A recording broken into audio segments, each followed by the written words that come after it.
ओम अज्ञानतिमिरन्धस्य ज्ञानाञ्जनशलाखया चक्षुरुन्मिलितं येन तस्मै श्रीगुरुवे नमः। नमो ओं विष्णुपदाय कृष्णप्रेष्ठाय भूतले श्रीमते भक्तिवेदान्तस्वामिनिति नामिने। नमस्ते सरस्वती देवे गौरवाणी प्रचारिणे निर्विशेषशून्यवादी पाश्चात्यदेशतारिणे। जय श्री कृष्ण चैतन्य प्रभु नित्यानंदा श्री अद्वैत गदाधर श्रीवासदि गौरभक्तवृंदा। हरे कृष्णा कृष्ण कृष्णा हरे हरे, हरे राम राम राम हरे हरे। हरे कृष्णा। नारद जी और अंगिरा ऋषि अब आगे चित्रकेतु से कहते हैं, हे चित्रकेतु, जब व्यक्ति देहात्मा बुद्धि, इस प्रकार की बुद्धि में जब मग्न रहता है, देहात्मा बुद्धि का मतलब होता है देह को आत्मा समझना। जब इस प्रकार की चेतना में वो डूबा रहता है कि ये शरीर ही मैं हूं, तब अपने मन के द्वारा इस संसार को भोगने का प्रयत्न करता है। कैसे? पंचभूतों को, पंच ज्ञानेंद्रियां के द्वारा, पंच कर्मेंद्रियों के द्वारा, और सबसे महत्वपूर्ण है मन, जो इन सब चीजों को भोगने का प्रयास करता है, लेकिन फल स्वरूप 3 प्रकार के कष्ट भोगता है। आधि आत्मिक, आधि भौतिक और आधि देविक। जैसे उदाहरण के तौर पर सबसे पहले हमारे मन के अंदर में इच्छाएं जागृत होती हैं।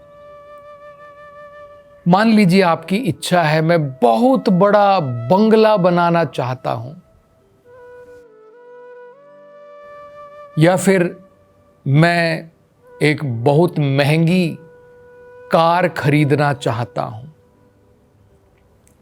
तो पहले मन के अंदर में इच्छाएं जागृत होती हैं, विचार आते हैं, फिर हम अपनी इंद्रियों के द्वारा, मन इंद्रियों के द्वारा अनेकों प्रकार के कार्य करवाता है।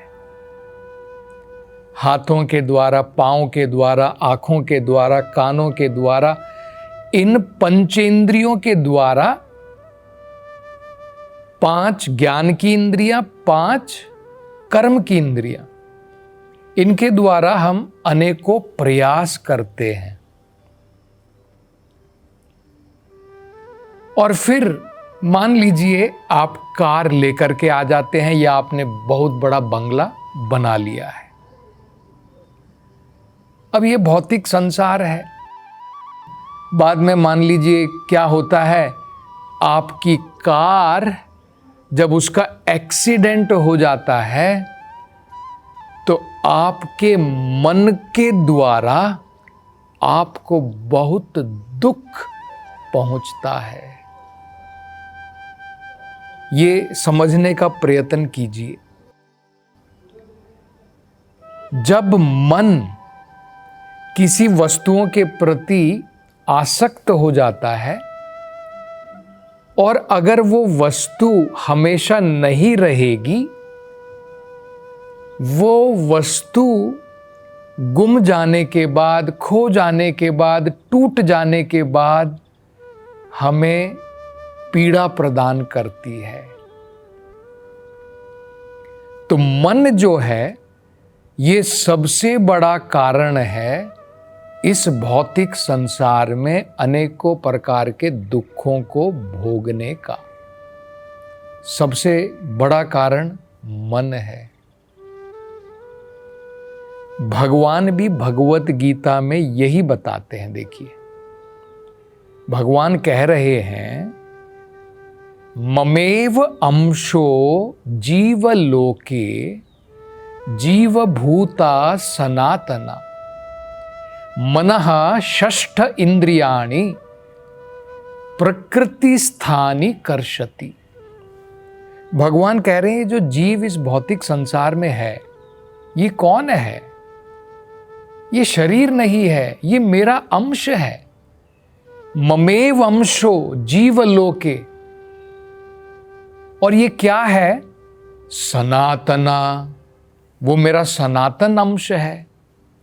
उसकी कभी मृत्यु नहीं है, उसका कभी जन्म नहीं है।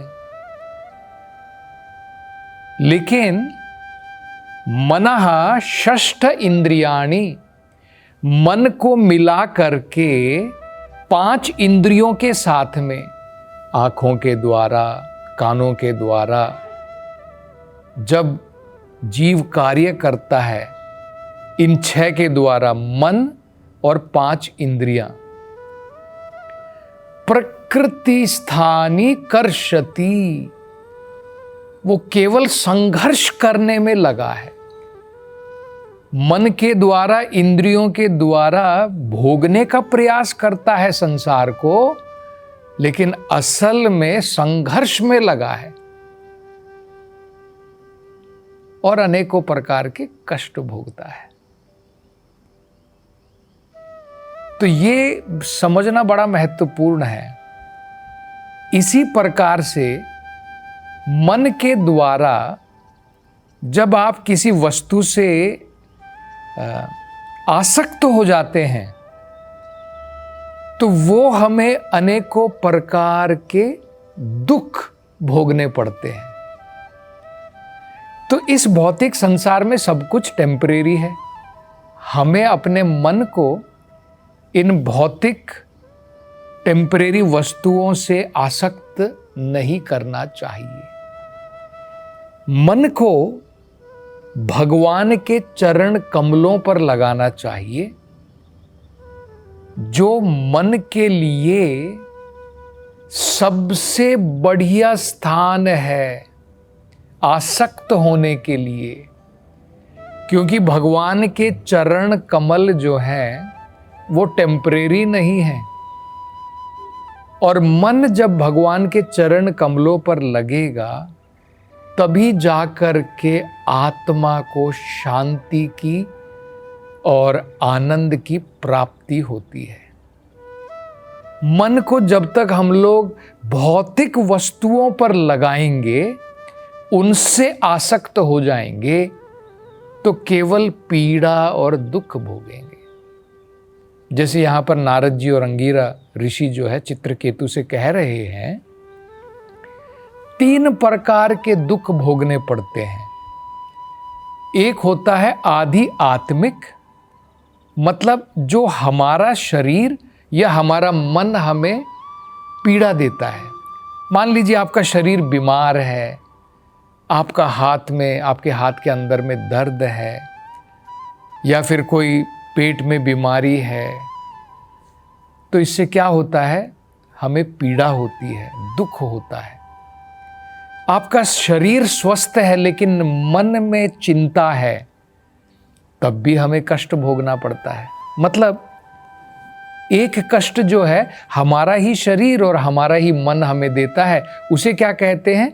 आधि आत्मिक। कई कष्ट जो हैं हम दूसरे जीवों से प्राप्त करते हैं। आप सड़क पर जा रहे हैं, आपको मधुमक्खी काट लेती है, सांप काट लेता है, बिच्छू काट लेता है, घर में कॉकरोच प्रॉब्लम देते हैं, मच्छर प्रॉब्लम देते हैं, कुत्ता भौंकता है, कुत्ता काट लेता है, या दूसरे लोग आपसे जलते हैं, अनेकों प्रकार के वाद विवाद करते हैं आपके साथ में। आप अपने ऑफिस में जाते हैं, आपका बॉस आपको अनेकों प्रकार की डांटें लगाता है, तो उससे क्या होता है, दूसरे लोगों से, दूसरे जीवों से जब हमें कष्टों की प्राप्ति होती है, उसे कहते हैं आदि भौतिक क्लेश। और कुछ क्लेश ऐसे होते हैं जो हमारे बिल्कुल कंट्रोल में ही नहीं, हमारे नियंत्रण में नहीं है। जैसे भूकंप आ गया, बहुत बारिश हो गई, अतिवृष्टि हो गई, उससे बाढ़ आ जाती है। अनावृष्टि हो गई, मतलब बहुत कम बारिश हो गई, सूखा पड़ जाता है, अकाल पड़ जाता है। तो ये इसको कहते हैं आदि दैविक क्लेश, जो प्रकृति के द्वारा हमको प्रदान किए जाते हैं। तो ये 3 प्रकार के क्लेश जीव इस संसार में इस शरीर के कारण और मन के कारण भोग रहा है। इससे बाहर निकलने का एक ही तरीका है, मन को धीरे धीरे आध्यात्मिक स्तर पर लाना है। अभी मन शरीर में डूबा है, इसलिए दुख भोगेगा। आप मन को धीरे धीरे भगवान में लगाओ, आध्यात्मिक विषयों में लगाओ। जब मन उसमें मग्न हो जाएगा, ये भगवान भगवत गीता में विश्वास दिला रहे हैं कि अगर हम ब्रह्मन स्तर तक आ गए, आध्यात्मिक स्तर तक पहुंच गए, उस स्तर पर पहुंचने के बाद कोई दुख नहीं आएगा। बाहरी रूप से दुख रहेंगे, संसार बदलेगा, कोई मरेगा, कोई जिएगा, विनाश होगा, लेकिन आपका मन इस प्रकार की स्थिति में पहुंच जाएगा कि ये बाहर का दुख हमें प्रभावित नहीं करेगा। आप हमेशा प्रसन्न रहेंगे। ये भगवान भगवत गीता में कहते हैं, ब्रह्मा भूतः प्रसन्न आत्मा। अगर आप ब्रह्मन के स्तर, ब्रह्मन के लेवल पर पहुंच जाते हैं, आपकी चेतना, आपका मन अगर आध्यात्मिकता में डूब जाता है, उसे ब्रह्मन स्तर कहते हैं। एक हो गया ये शरीर के, जब हमारा मन शरीर में डूबा हुआ है। जब हमारा मन भगवान में या आध्यात्मिक विषयों में डूब जाता है, वो अलग है। उस स्तर पर आपको कोई विलाप नहीं, आप केवल प्रसन्न रहेंगे। ब्रह्मा भूता प्रसन्न आत्मा न सोचती न कांक्षती। उस समय में आप ना, आपकी संसार की कुछ इच्छाएं हैं, मुझे ये चाहिए, वो चाहिए, ये चाहिए, और ना विलाप है, अरे ये चला गया, वो चला गया, वो खो गया मेरा, ये टूट गया। सभी प्रकार के विलाप से, सभी प्रकार के जो मन शोक करता है, उससे हम बाहर आ जाते हैं। अंत में नारद ऋषि और अंगिरा ऋषि चित्रकेतु से कहते हैं, हे चित्रकेतु, ठंडे दिमाग से विचार करो। केवल मन को इन भौतिक, जो ये अनियमित टेम्परेरी वस्तुएं हैं, इनमें लगाने की जगह ठंडे दिमाग से विचार करो। तुम कौन हो? क्या तुम ये शरीर हो? क्या तुम ये मन हो? या फिर तुम इस शरीर और मन से परे आत्मा हो? ये विचार करो। तुम ये भी विचार करो कि तुम पहले कहां थे, तुम कहां से आए हो, और ये शरीर त्यागने के बाद तुम्हें कहां जाना है, इसके ऊपर भी विचार करो। और जब तुम इन विषयों के ऊपर विचार करोगे ठंडे दिमाग से, तब तुम आध्यात्मिक स्तर की तरफ प्रगति कर पाओगे। तब तुम्हें पता चलेगा इस भौतिक संसार में ये पंचभूत हो गए, ये शरीर हो गया, ये मेरी इंद्रियां हो गई, ये मेरा मन हो गया, ये सब टेम्परेरी है। आत्मा का इनसे कोई लेन देन नहीं है। बद्ध अवस्था में मैं बंध गया हूं इस संसार में, और तब जाकर के तुम इन सब वस्तुओं से अनासक्त हो पाओगे। मतलब क्या है, देखिए बहुत महत्वपूर्ण है, बिना ज्ञान के वैराग्य नहीं आएगा। जब तक हम आध्यात्मिक ज्ञान प्राप्त नहीं करेंगे, हम इसी प्रकार से जानवरों की भांति भौतिक वस्तुओं से आसक्त रहेंगे। जब हम, जैसे यहां पर नारद जी और अंगिरह ऋषि ज्ञान दे रहे हैं चित्रकेतु को, इन महत्वपूर्ण आध्यात्मिक शब्दों के सुनने से हम देखेंगे किस प्रकार से चित्रकेतु के मन के अंदर में विरक्ति जागृत हो जाएगी भौतिक वस्तुओं के प्रति।